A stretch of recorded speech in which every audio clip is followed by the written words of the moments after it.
طریقہ بتا دیں. باتیں مشکل تو نہیں ہو گئی آپ کے لیے؟ پرہیزگار بننے کا کوئی طریقہ ارشاد فرما. ایک بات اور ذہن میں آئی، یہ جتنے بھی اعمال ہم کرتے ہیں،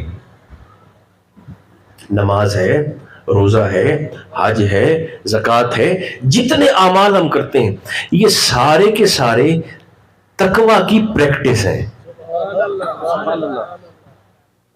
میں آسان کرتا ہوں، یہ ساری نیکیاں متقی بننے کی مشق ہے.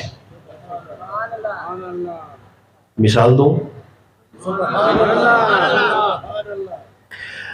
جب ہم نماز پڑھتے ہیں تو ارشاد فرمایا گیا ان الصلاۃ تنہا عن الفحشاء والمنکر، یہ یہاں پر لکھا بھی ہوگا مسجد کے اندر.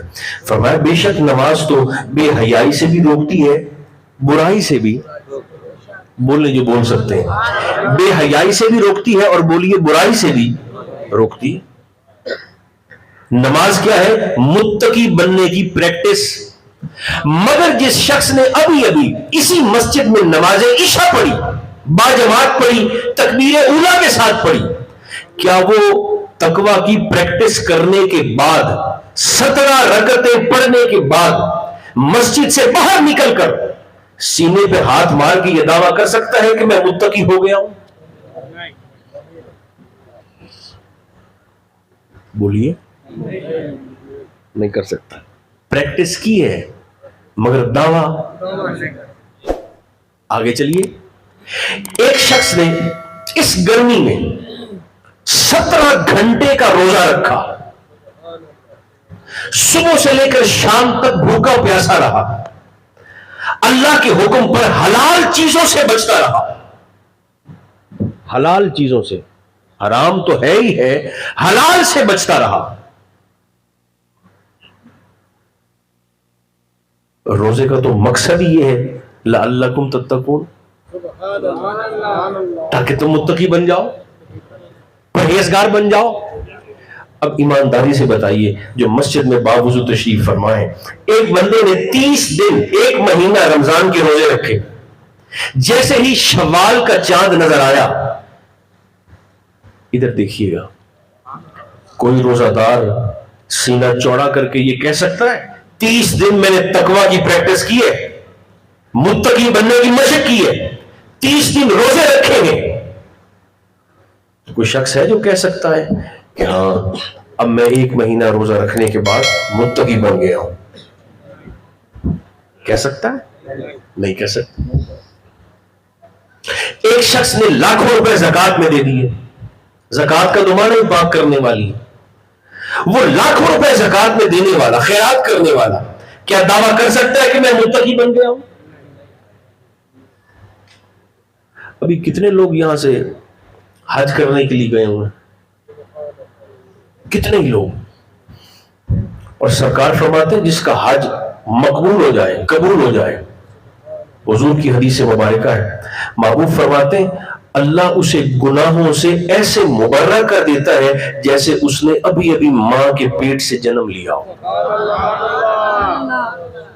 نہیں، اب میں آپ سے پوچھتا ہوں، آپ کو کوئی عزیز رشتہ دار اگر حج پر گیا ہو، جیسے ہی واپس اترے ملتان ایئرپورٹ پر یا لاہور ایئرپورٹ پر، تو اس کے گلے میں ذرا ہار ڈالتے ہوئے یہ پوچھئے گا کہ آپ نے 40 دن متقی بننے کی پریکٹس کی ہے، متقی بننے کی مشق کی ہے، پتھروں پر سوتے رہے ہو، یہاں اے سی پر سوتے تھے، وہاں مزدلفہ کی وادی میں، وہاں تو چٹائیاں بھی نہیں ہوتی، مینا کی وادیوں میں، عرفات جیسی وادیوں میں آپ 6 مہینہ متقی بننے کی پریکٹس کر کے حج کر کے آئے ہیں، اتنا بڑا رکن. ذرا بتائیے تقویٰ حاصل ہو گیا ہے؟ تو کہے گا بھی میرا کام تو تھا کرنا، اب قبول کرے نہ کرے یہ مالک کی مرضی ہے. بس مشکل باتیں ختم، نتیجہ لینے اور پھر منبر سے مجھے چھٹی دینے. یہ ساری کی ساری مولا جو تو نے متقی بننے کے ہمیں طریقے بتائے ہیں، پرہیزگار بننے کے، تیری محبت کو حاصل کرنے کے، مولا یہ تو ہم سارے کر بیٹھے ہیں، لیکن یہ سارے کرنے کے باوجود ہم میں سے پرہیزگار تو کوئی نہیں بن سکا. تو متقی کیسے بنے؟ اللہ نے متقی بننے کا طریقہ وہ ہمیں قرآن میں بتا دیا ہے. اب اگر آپ سارے ایسے ڈھیلے ڈھیلے نہیں مردوں کی طرح زور سے بولے تو پھر میں آپ کو وہ طریقہ بتا دیتا ہوں. پرہیزگار بننے کا طریقہ کیا ہے؟ کیونکہ ایام قربانی آنے والے ہیں. بڑے سکون سے سنیے گا. اللہ قریب ارشاد فرماتا ہے میری محبت کی خیرات چاہیے مولا چاہیے. چاہتے ہو کہ جھولیوں میں تمہارے رب کا پیار تمہیں نصیب ہو جائے مولا بالکل چاہیے. اسی لیے تو رات کے 1 بجے یہاں پر بیٹھے ہوئے ہیں. تو فرمایا پھر طریقہ سن لو. طریقہ کیا ہے؟ اللہ فرماتا ہے وَمَن يُعَزِّمْ شَعَائِرَ اللَّهِ فَإِنَّهَا مِن تَقْوَى الْقُلُوبِ. اللہ فرماتا ہے جو شخص مجھ اللہ کی نشانیوں کی عزت کرے میں رب ہو کر اعلان کرتا ہوں اس بندے نے ظاہری طور پر ہی نہیں اندرونی روحانی اور قلبی طور پر بھی میری بارگاہ سے تقوی حاصل کر لیا ہے. کس نے؟ جس نے اللہ کی نشانیوں کا ادب کیا. اللہ کا نہیں، اللہ کی اللہ اور ہے، اللہ کی نشانیاں اور. اب جو میں نے آپ کو پہلی ہی نشانی بتائی تو آپ تو چکرا جائیں گے. وہ بھی اللہ نے قرآن میں ہمیں بتائی. اللہ فرماتا ہے متقی بننا ہے مولا بننا ہے. فرمایا پھر آ جاؤ میری نشانیوں کا ادب کرو. اچھا ایک بات میں خاص طور پر یہاں کہنا چاہوں گا مختصر. لوگ سمجھتے ہیں کہ دیکھیں جی عبادت ہی اصل چیز ہوتی ہے، یہ عزت و احترام کچھ نہیں ہوتا، تعظیم کرنا یہ کچھ نہیں ہوتا، اصل میں عبادت ہی ہوتی ہے. اسی اصول کو بنیاد بنا کر لوگ یہ سمجھ نہیں پاتے کہ یہ جو آپ سنیو محفل کے بعد جو کھڑے ہو کر ہاتھ باندھ کر جو پڑھتے ہو مصطفیٰ جان رحمت پہ لاکھوں سلام، یہ ہاتھ کیوں باندھتے ہو؟ یہ نماز جیسی پریکٹس، یہ تو نماز کا طریقہ ہے. تو جس طریقہ کار کے مطابق تم اللہ کے سامنے جھکتے ہو وہی طریقہ اختیار کر کے مصطفیٰ پر سلام کیوں پڑھتے ہو؟ بھئی آپ کو کیا ہوا؟ نہیں، یہ تعظیم مناسب نہیں ہے، یہ تو عبادت کا طریقہ تھا. آپ تعظیم کے طور پر کیسے لے آئے؟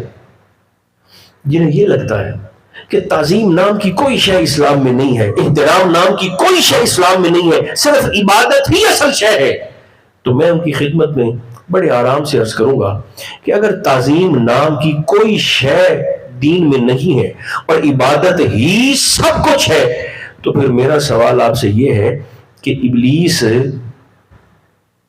تعظیم چھوڑنے کی وجہ سے لعنتی بنا تھا یا عبادت چھوڑنے کی وجہ سے لعنتی بنا تھا؟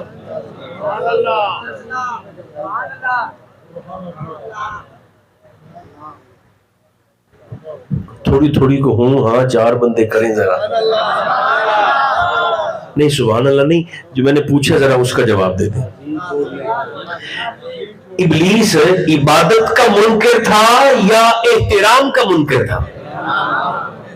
عبادت کا منکر تو نہیں تھا، تعظیم کا منکر تھا. تو عبادت اور شے ہے،